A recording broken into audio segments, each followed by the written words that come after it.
निवेदन करूंगा, दुनिया में ऐसा कोई समस्या नहीं जिस समस्या का कोई निदान नहीं।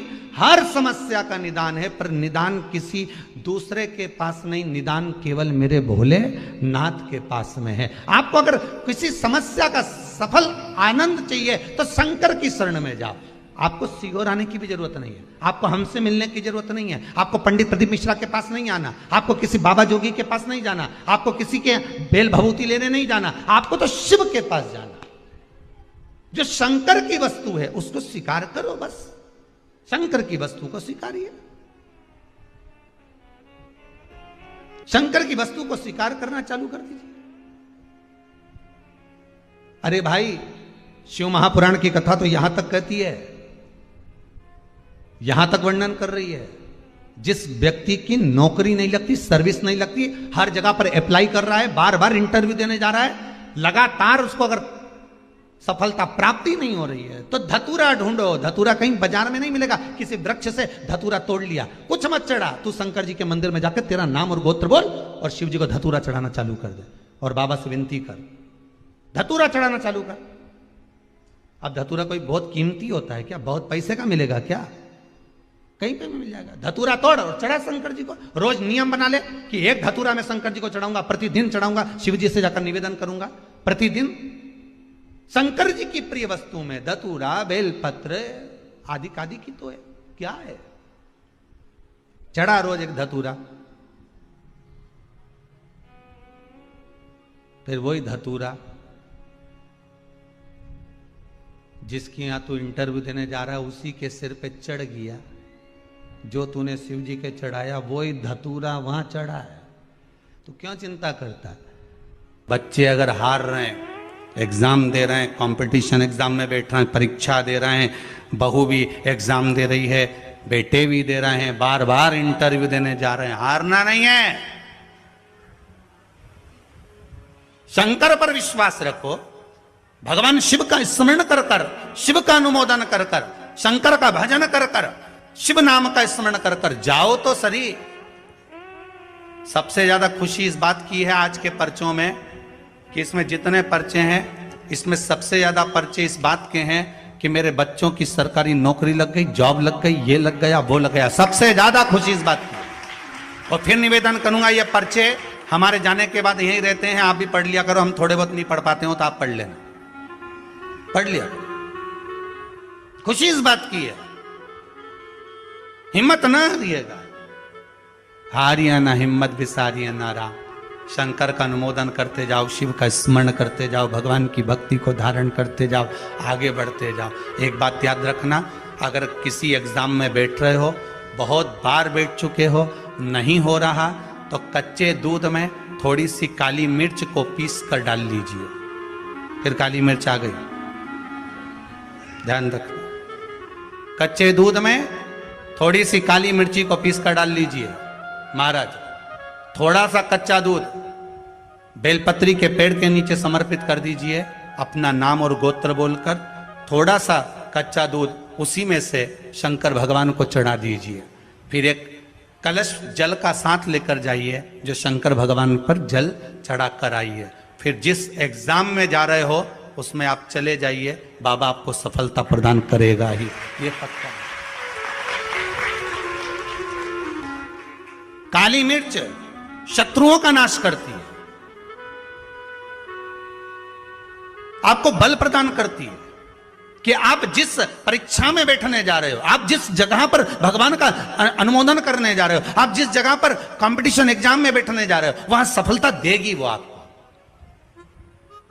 अगर कहीं भटक भी गए, हट भी गए, तो वो सफलता देगी।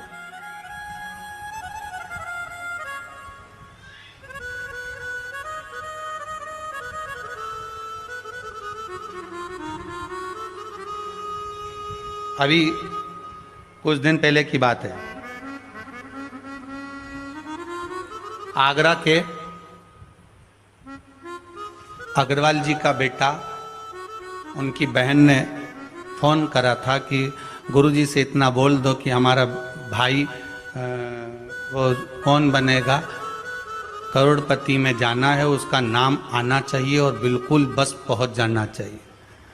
तो आशीष जी ने खबर करी कि गुरुजी वो बच्चे का सब दूर हो गया और अब वो बिल्कुल, वो कौन सी सीट होती है, हाँ बस समझ जाओ, क्योंकि हमारे को तो एक ही सीट मालूम है व्यास गादी, तो उस सीट पर वो बैठेगा। गुरुजी उसका सब दूर हो गया, बस वो वहां तक पहुंच जाए, क्योंकि अब आखिरी है, उसमें भी बहुत सारे रहते हैं, उसमें तुरंत बस उसका आना चाहिए। तो आशीष बोले, हमने कहा बाबा का नाम लेकर जाएं, होगा क्यों ना होगा, पर वहां तक तो पहुंच जाएगा वो। उसके बाद तो आशीष जी ने उनकी बहन को फोन कर कर कहा कि गुरुजी बोल रहे हैं वहां तक तो पहुंच जाएगा। उसके बाद तो कहा, उसके बाद तो मेरा भाई बड़ा, अब चिंता मत करो, बस वहां तक पहुंचा दो। उसके तो हमने कहा आशीष बस बता दो, शिव जी का स्मरण करो, पहुंचो। पहुंच गए।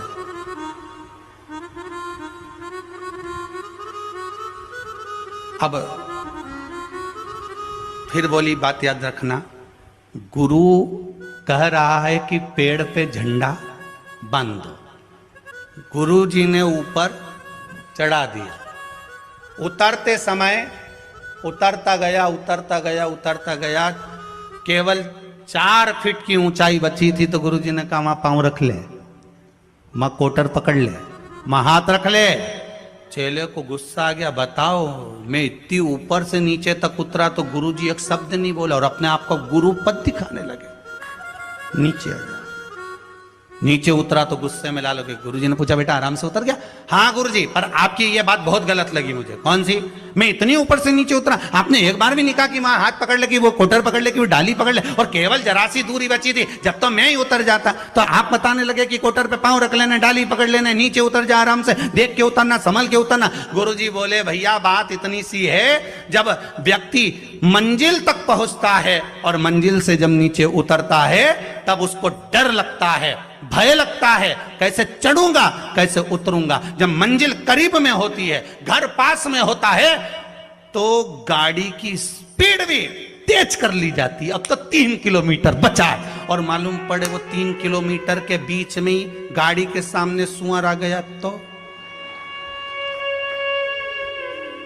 विचार करिएगा जरा, बहुत सोचने वाली बात है। पशुपति व्रत आप कर रहे हो, पशुपति व्रत आप धारण कर रहे हो, पर निवेदन केवल इतना सा है कि आपकी स्पीड का ध्यान रखना, आपकी स्पीड का ध्यान रखिए। आप शंकर का भजन कर रहे हो, आप स्पीड का ध्यान रखिए। कहीं हमारे व्रत में, हमारी पूजन में, हमारे भगवान की भक्ति में कहीं अहंकार तो नहीं आ गया? वो स्पीड देखना पड़ेगी। अहंकार तो नहीं आ गया, अभिमान तो नहीं आ गया? हम भगवान की भक्ति में डूबने वाले हैं, भगवान मिलने वाला है, बिल्कुल सम्मुख में हमारा काम होने वाला है, पर हम क्यों नहीं पहुंच पा रहे? हम वहां तक क्यों? कई लोगों के साथ होता है, सामने थाली लग जाती है, भोजन करने की तैयारी होती है, थाली सरक जाती है, बिल्कुल होने वाला है, बिल्कुल लग गया, अपना तो नाम ही है, और मालूम पड़े गायब। कहीं स्पीड तो तेज नहीं कर ली हमने अपनी गाड़ी की? कहीं अहंकार में तो नहीं डूब गए हम? इसका स्मरण रहे। अहंकार में 3 गए धन, वैभव, वंश, ना मानो तो देख लो रावण, कौरव और कंस। एक जगह कहीं विचार करिएगा।